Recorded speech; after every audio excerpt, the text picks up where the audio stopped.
மீனா அலுவலக கூட்டம் முடிந்து வெளியே வரும்போது கோமதி அவரை பார்க்க வருகிறார். பதற்றத்துடன் வந்த கோமதியிடம் மீனா நலம் விசாரிக்க, உன்னிடம் ஒரு முக்கியமான விஷயம் பேச வேண்டும், கோவிலுக்கு வா என்று கோமதி அழைக்கிறார். கோவிலில் வைத்து சரவணன் வேறு ஒரு பெண்ணுடன் பழகுவதாகவும் மயில் ஏதோ ஒரு பெரிய உண்மையை மறைப்பதாகவும் கூறி கோமதி வருத்தப்படுகிறார்.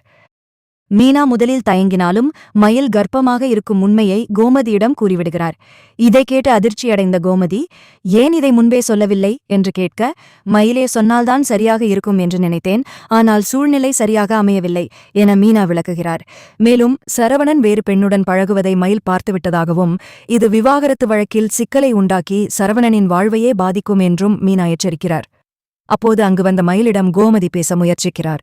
மயில் மிகவும் பக்குவமாக தன் செய்த தவறுகளை ஒப்புக்கொண்டு, இந்த குழந்தையை சரவணன் ஏற்க மறுத்துவிட்டார், அதனால் யாருடைய உதவியும் இல்லாமல் நானே வளர்த்துக் கொள்வேன் என்று கூறிவிட்டு அங்கிருந்து செல்கிறார்.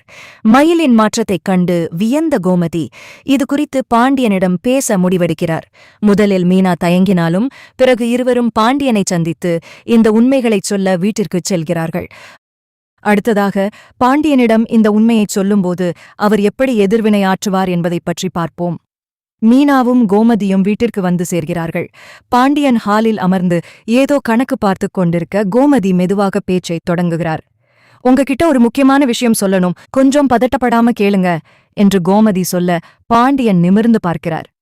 மீனா தயங்கியபடியே, மாமா, மயில் அக்கா இப்ப மாசமா இருக்காங்க, இது நம்ம வீட்டு வாரிசு மாமா, ஆனா சரவணன் மாமா இத நம்ப மறுக்கிறாரு. அது மட்டும் இல்லாம அவர் வேற ஒரு பொண்ணு கூட பழகிட்டு இருக்கிறது மயிலக்காவுக்கு தெரிஞ்சு போச்சு, இது கோர்ட் வரைக்கும் போனா சரவணனுக்கு தான் பெரிய பாதிப்பு வரும் என்று உண்மையை உடைக்கிறார். இதை கேட்ட பாண்டியன் கடும் அதிர்ச்சியில் உரைகிறார். சரவணன் இப்படி பண்ணுவான்னு நான் நினைக்கல, மயில் தப்பு பண்ணியிருக்கலாம், ஆனா ஒரு குழந்தையே இல்லைன்னு சொல்றது பெரிய பாவம், அதே சமயம் இன்னொரு பொண்ணு கூட சுத்துறது நம்ம குடும்ப கௌரவத்துக்கே இழுக்கு என்று ஆவேசப்படுகிறார். சரவணனை உடனே கூப்பிட்டு விசாரிக்க வேண்டும் என்று அவர் முடிவெடுக்க மீனா அவரை சமாதானப்படுத்துகிறார். இப்போதைக்கு சண்டை போடாதீங்க மாமா, மயிலக்காவை நாம ஏத்துக்கிட்டாதான் சரவணனை நல்வழிப்படுத்த முடியும், அந்த பொண்ணு இப்ப ரொம்ப மாறிட்டா, தற்கொலை வரைக்கும் போயிட்டு வந்திருக்கா என்று மீனா சொல்ல கோமதியும் அதை ஆமோதிக்கிறார். பாண்டியன் சிறிது நேரம் யோசித்துவிட்டு, சரி, நான் சரவணன் கிட்டையும் அந்த பொண்ணு கிட்டையும் நேரடியாவே பேசுறேன், உண்மை என்னன்னு தெரிஞ்சதும் ஒரு நல்ல முடிவை எடுப்போம் என்று உறுதியாகச் கூறுகிறார். பாண்டியன் மற்றும் சரவணன் இடையிலான இந்த மோதல் எப்படி அமையும் என்று பார்ப்போம். பாண்டியன் ஆவேசமாக சரவணனை அழைக்க சரவணன் வீட்டுக்கு வருகிறான். பாண்டியன் அவனை நேருக்கு நேர் நிறுத்தி, மயில் இப்ப மாசமா இருக்காளாமே, உனக்கு தெரியுமா என்று கேட்கிறார். சரவணன் கொஞ்சம் கூட பதட்டப்படாம, அதுக்கும் எனக்கும் சம்பந்தமில்லைன்னு நான் அன்னைக்கே சொல்லிட்டேனே என்கிறான் அலட்சியமாக. இதனால் கோபமடைந்த பாண்டியன், ஒரு பொண்ணு இவ்வளவு தூரம் உண்மையை சொல்லும்போது நீ இப்படி பேசுறது சரியில்லை, அது மட்டும் இல்லாம நீ வேற ஒரு பொண்ணு கூட ஊர் சுத்திட்டு இருக்கிறதா மீனா சொல்றாளே, அது உண்மையா என்று கேட்கிறார். சரவணன் மீனாவை கோபமாக பார்த்துவிட்டு, அவ என் காலேஜ் ஃப்ரெண்ட், அவ்வளவுதான், மயில் பண்ற டிராமாவுக்கு எல்லாம் நீங்க ஏன் இப்படி அலட்டிக்கிறீங்க என்று வாதிடுகிறான். அப்போது மீனா குறுக்கிட்டு, மாமா, மயில் அக்கா இப்ப ரொம்ப மாறிட்டாங்க, அவங்க செஞ்ச தப்ப உணர்ந்து மன்னிப்பு கேக்குறாங்க, ஆனா நீங்க ஒரு குழந்தைய இல்லைன்னு சொல்றது எவ்வளோ பெரிய பாவம், அந்த பொண்ணு கூட நீங்க பழகிறது தெரிஞ்சா கோர்ட்ல உங்களுக்குத்தான் பாதிப்பு வரும் என்று எச்சரிக்கிறார். பாண்டியன் சரவணனை எச்சரிக்கிறார். இங்க பாரு சரவணா, அந்த பொண்ணு கூட பழகிறத உடனே நிறுத்து, மயில் விஷயத்துல நான் ஒரு முடிவு எடுக்க போறேன், அவ நம்ம வீட்டு வாரிசை சுமந்துட்டு இருக்கானா, அவளை நாம கைவிட முடியாது, உனக்கு இதுல இஷ்டமில்லாட்டியும் உண்மையை மறுக்க முடியாது என்று கராராகச் சொல்கிறார். சரவணன் எதையும் கேட்கும் நிலையில் இல்லாமல் கோபமாக வெளியேறுகிறான். பாண்டியன் கோமதியை பார்த்து, சரவணன் இப்போதைக்கு எதையும் கேட்க மாட்டான், ஆனா மயில் நிலைமை பாவம்தான், அவளை ஒருமுறை நாமளே நேர்ல போய் பார்த்துட்டு வரலாம் என்று சொல்ல மீனாவுக்கு ஒரு நிம்மதி கிடைக்கிறது. பாண்டியன் எடுத்த முடிவின்படி கோமதியையும் மீனாவையும் அழைத்துக் கொண்டு மயிலின் வீட்டிற்குச் செல்கிறார். அவர்கள் வருவதை சற்றும் எதிர்பார்க்காத மயிலின் பெற்றோர்கள், என்ன விசேஷம், இப்போ எதுக்கு இங்க வந்திருக்கீங்க என்று ஏளனமாக கேட்கிறார்கள். ஆனால் பாண்டியன் எதையும் பொருட்படுத்தாமல் நேராக மயிலிடம் செல்கிறார். மயில் கண்கலங்கி நிற்க பாண்டியன் அவரிடம், நடந்ததெல்லாம் இருக்கட்டும் மயில், மீனா சொன்னா நீ இப்போ விசேஷமா இருக்கிறதா, இது நம்ம வீட்டு வாரிசு, இதை மறைக்க வேண்டிய அவசியமில்லை, சரவணன் ஏதோ கோபத்துல பேசிட்டான், ஆனா ஒரு பெரியவரா நான் இருக்கேன் என்று கனிவாக பேசுகிறார். இதைக் கேட்ட மயிலின் அம்மா, இப்போ மட்டும் என்ன பாசம் வந்துருச்சு, என் பொண்ணு இவ்வளவு கஷ்டப்படும்போது நீங்க எங்க போனீங்க என்று சண்டைக்கு வருகிறார். ஆனால் மயில் தன் அம்மாவை தடுத்து, அம்மா சும்மா இரு, மாமா இங்க வந்ததே பெரிய விஷயம் என்று கூறிவிட்டு பாண்டியனிடம், மாமா நான் பண்ணது தப்புதான். ஆனா இந்த நிமிஷம் வரைக்கும் நான் சரவணனுக்கு உண்மையானவளாதான் இருக்கேன். அவர் ஏன் என்ன புரிஞ்சுக்க மாட்டேங்கிறாருன்னு தெரியல என்று தேம்பி அழுகிறார். கோமதி மயிலின் கைகளை பிடித்து, அழாதம்மா, உடம்புக்கு ஆகாது. சரவணன் கிட்ட நாங்க பேசுறோம். அவன் ஏதோ ஒரு பொண்ணு கூட சுத்துறதா மீனா சொன்னா. அது என்னன்னு நாங்க விசாரிப்போம். அது வரைக்கும் நீ தைரியமா இரு என்று ஆறுதல் கூறுகிறார். அப்போது மீனா குறுக்கிட்டு, மாமா, சரவணன் மாமா, அந்த பொண்ணு கூட இருக்கிற போட்டோஸ் என்கிட்ட இருக்கு. அத வச்சு நாம அவர்கிட்ட பேசினா கண்டிப்பா உண்மைய ஒத்துப்பார் என்று ஒரு புதிய குண்டை தூக்கிப் போடுகிறார். பாண்டியன் அந்த புகைப்படங்களை பார்த்துவிட்டு கடும் கோபம் அடைகிறார். இவ்வளவு தூரம் போயிருக்கானா அவன்? இப்போவே அவனை வரச் சொல்லி ஒரு முடிவு எடுத்தாகணும் என்று அங்கேயே சரவணனுக்கு ஃபோன் செய்கிறார்.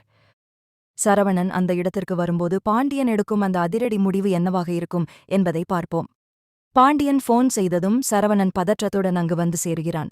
அங்கு மீனா, கோமதி மற்றும் மயிலின் குடும்பத்தினர் இருப்பதை பார்த்ததும் அவனுக்கு தூக்கி வாரி போடுகிறது. என்னப்பா இங்க எல்லாரும் இருக்கீங்க? எதுக்கு என்ன வரச் சொன்னீங்க என்று ஏதும் தெரியாதது போல் கேட்கிறான். பாண்டியன் கண்கள் சிவக்க மீனாவிடமிருந்த புகைப்படங்களை சரவணனிடம் நீட்டுகிறார். இதோ பாரு, இதெல்லாம் என்ன? அந்த பொண்ணு கூட நீ இவ்வளவு நெருக்கமா சுத்துறதுக்கு என்ன அர்த்தம்? மயில் தப்பு பண்ணான்னு அவளை கைவிட்ட நீ இப்போ பண்றது மட்டும் சரியா என்று இடி முழக்கமிடுகிறார். சரவணன் அதிர்ச்சியில் உறைந்து நிற்க புகைப்படங்கள் அவன் கையிலிருந்து நழுவுகின்றன. மயில் அமைதியாக, மாமா, நான் உங்களை ஏமாத்துறேன்னு சொன்னீங்க. ஆனா நீங்களே இப்படி ஒரு காரியம் பண்ணுவீங்கன்னு நான் நினைக்கல. விவாகரத்து கிடைச்சா அந்த பொண்ணை கல்யாணம் பண்ணிக்கலாம்னு முடிவு பண்ணிட்டீங்களா என்று கேட்க சரவணன் பதில் சொல்ல முடியாமல் தலைகுனிகிறான். கோமதி விடாமல், சரவணா, மயில் நம்ம வீட்டு வாரிச சுமந்துட்டே இருக்கா. அவ செஞ்ச தப்ப உணர்ந்து மன்னிப்பு கேட்டு நிக்கிறா. ஆனா நீ ஒரு குழந்தையே இல்லைன்னு சொன்னது எவ்வளோ பெரிய பாவம் தெரியுமா?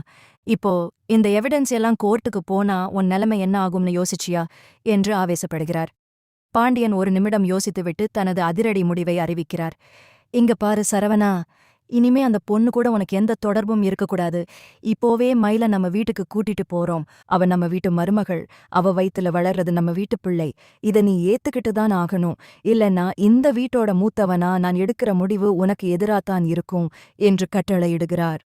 சரவணன் வேறு வழியின்றி அமைதியாக இருக்க மீனா மயிலின் கையைப் பிடித்து, வாங்கக்கா, வீட்டுக்கு போலாம், இனிமே எல்லாம் நல்லபடியா நடக்கும் என்று அழைத்துச் செல்கிறார். ஒரு வழியாக பெரிய போராட்டத்திற்குப் பிறகு மயில் மீண்டும் பாண்டியன் வீட்டிற்குள் நுழைகிறார். மயில் வீட்டிற்கு வந்த பிறகு சரவணன் அவரிடம் எப்படி நடந்து கொள்வார்? குடும்பத்தில் மற்றவர்கள் இதை எப்படி ஏற்றுக்கொள்வார்கள் என்று பார்ப்போம். மயில் மீண்டும் வீட்டிற்குள் நுழையும்போது வீடே ஒரு நிமிடம் அமைதியானது. தனம் மற்றும் மற்ற குடும்ப உறுப்பினர்கள் வாசலில் வந்து நிற்க பாண்டியன் முன்னால் நடந்து வருகிறார். இனிமே மயில் இந்த வீட்டு மருமகளாதான் இங்கே இருப்பா. யாரும் எதையும் பழையபடி பேசி அவ மனச கஷ்டப்படுத்த வேண்டாம் என்று பாண்டியன் கட்டளையிட அனைவரும் மௌனமாக சம்மதிக்கிறார்கள். மீனா மயிலை அவர் அறைக்கு அழைத்துச் சென்று அமர வைக்கிறார். அக்கா, இப்போதைக்கு நீங்க எதை பத்தியும் யோசிக்காதீங்க. உங்க உடம்பையும் குழந்தையையும் மட்டும் கவனிச்சுக்கோங்க, மத்ததெல்லாம் தானா சரியாகும் என்று ஆறுதல் கூறுகிறார். மயில் கண்களில் கண்ணீருடன் மீனாவின் கைகளை பிடித்து, நீ மட்டும் இல்லைனா இன்னைக்கு நான் இங்க வந்திருக்கவே முடியாது மீனா. எனக்கு பண்ண இந்த உதவியை நான் சாகிற வரைக்கும் மறக்க மாட்டேன் என்று நெகிழ்ந்து பேசுகிறார். அதே சமயம் ஹாலில் சரவணன் ஒரு மூலையில் அமைதியாக அமர்ந்திருக்க பாண்டியன் அவனருகே வருகிறார். சரவணா, நீ இப்போ பண்றது உனக்கே சரியா படுதா? ஒரு பொண்ணுக்காக உன் குடும்பத்தையும் உன் வாரிசையும் கைவிடுறது எவ்வளவு பெரிய தப்பு. அந்த பொண்ணு கூட இருக்கிற தொடர்பை இப்போவே கட் பண்ணு. இல்லேனா நானே அந்த பொண்ணு வீட்டுக்கு போய் பேச